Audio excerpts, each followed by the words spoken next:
Why do so many older adults seem to fade after 80? You've probably noticed it. Someone you know, sharp, active, full of energy just a few years earlier, suddenly starts to decline. People often assume it's all genetics or just luck. But that's only part of the story. The truth is, there are deeper, less obvious factors that quietly shape how we age past 80, and most of them are completely within our control.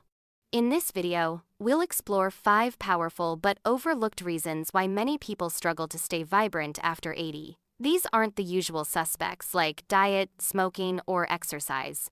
These are subtle shifts that creep in slowly. They're easy to miss, even for people who have done everything right their whole lives. The good news? Once you know what they are, you can do something about them. So, if you've ever wondered what really gets in the way of aging well after 80 and, more importantly, how to guard against it while you still have time, stay with me to the end. What you'll learn might just change the way you age, before it's too late. Loss of microsocial engagement. One of the earliest, quietest signs of decline isn't physical, it's social. Experts call it microsocial engagement, the tiny, everyday interactions that once filled your life without you even thinking about it. Think back: the quick hello to the mail carrier, a small joke with the cashier, a friendly nod to the neighbor walking their dog. These may seem trivial, but they actually regulate your nervous system, strengthen your sense of belonging, and keep your brain's social wiring sharp. But after 80, many older adults stop running errands themselves. They order online. They rely on family. They stop chatting with strangers because their hearing isn't what it used to be. They stay indoors more, maybe because it's cold or their knees feel unsteady. And when those small social touch points fade, vitality fades with them. Most people don't even notice it happening. They think they're simplifying life. In reality, they're pulling away from one of the most essential forms of daily stimulation. I've known men in their 80s who stayed mentally sharp simply because they walked to the same coffee shop every morning, same barista, same 3 people they nodded to on the corner. 5 minutes of small human connection. It wasn't just routine, it was fuel. It gave their day structure. It reminded their brains they still belonged. When this vanishes, the brain responds like it's under threat. Stress hormones rise, inflammation creeps in, memory networks start to shrink, emotional regulation falters. Simply put, you feel older, faster. If you've noticed yourself speaking to fewer people during the day, skipping small errands, or feeling invisible in your own community, that's a signal. Reintroducing small moments of connection may be one of the most powerful medicines for staying alive in body and spirit. Overcautious inactivity. The second silent factor seems harmless at first, being extra careful. There's nothing wrong with caution. But after 80, a fine line separates smart prevention from slowly retreating from movement altogether. It starts innocently: a near fall, a rainy sidewalk, a shaky moment reaching for a shelf. So you cut back on walks. You stop climbing into the back seat. You spend more time sitting, and soon, being safe becomes a lifestyle. Here's the truth. When movement stops, strength fades fast. Not just in your legs, but in your core, your balance, your coordination. Your body is not a machine that stays efficient at rest. It's a garden. Without tending, it doesn't stay the same, it weakens. I knew a man named Walter, 82. One rainy evening, he slipped, didn't break anything, but it scared him. He stopped his nightly walks. 6 months later, he'd lost 10 pounds of muscle.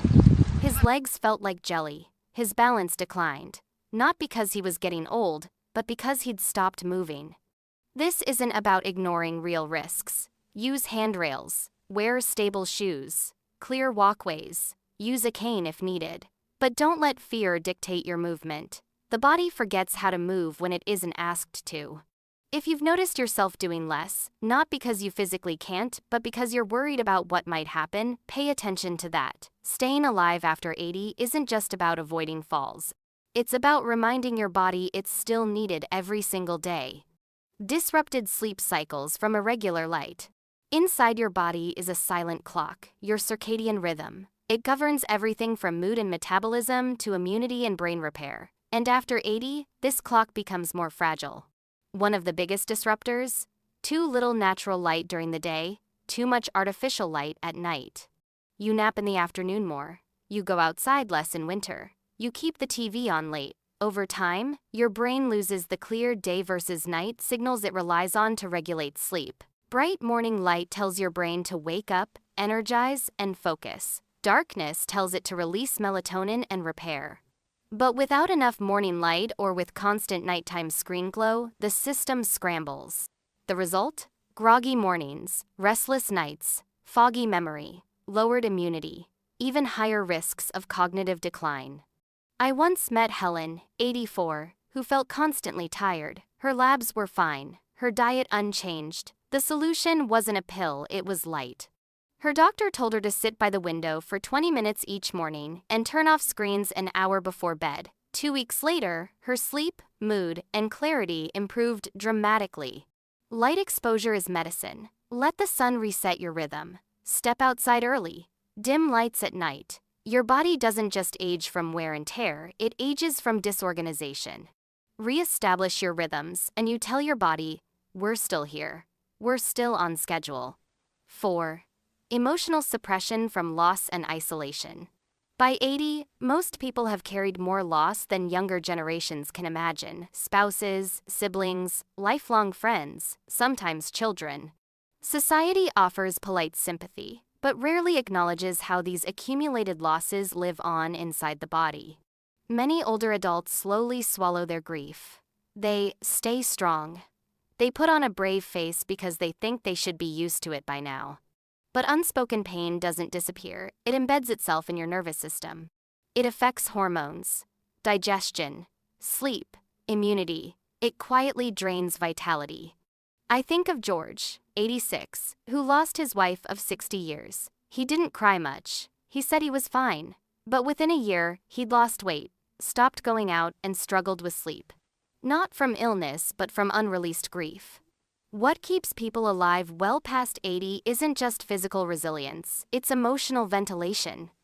Having a safe place to say, I miss her, I'm scared, or I feel alone. Whether that's a friend, a therapist, a journal, or a faith group, what gets expressed can heal. What gets buried festers. The heart can only carry so much before it begins to quietly shut down. If you want to live, not just longer but fully, give your heart room to breathe. 5. Gradual loss of daily purpose.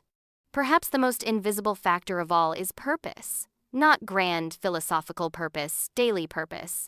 A reason to get out of bed. Something to do. Somewhere to go. Someone to see. Purpose can be small. Watering the garden, feeding a stray cat, writing a letter, fixing a gate. But when those rhythms fade, days blur. Appetite drops. Movement slows. The body listens to the mind, and when the mind no longer sees a reason to keep going, the body follows. Ruth, 88, wasn't wealthy or in perfect health, but she thrived. Every Monday, she wrote postcards to shut-ins from her church. Every Thursday, she made soup for a shelter. Every afternoon, she waved to neighborhood kids as they walked home. These small rituals gave her life structure, heartbeat, and continuity. No one tells you this, but the body stays alive as long as it believes it's needed.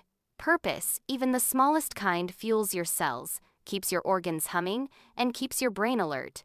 If your days have begun to lose shape, don't ignore it. That's not just aging. That's your body asking for rhythm again, for connection, for relevance. Final thoughts. People don't fade after 80 because of one single event. It's not a diagnosis or a birthday. It's the quiet erosion of habits, rhythms, and reasons to stay engaged. The good news is, just as this fading happens gradually, it can be reversed gradually. One conversation, one short walk, one morning in the Sunday, one honest moment of feeling, one small purpose restored. That's how aging shifts direction. So think back on the 5 factors we explored. Which surprised you? Which felt uncomfortably familiar? And most importantly, which one can you act on today, even in a small way? Because aging isn't just about the passing of time, it's about how awake you remain to the small shifts that shape your days. Stay aware, guard your rhythms, protect your purpose, let yourself feel. You may not stop aging, but you can absolutely shape how you age. And that can make all the difference.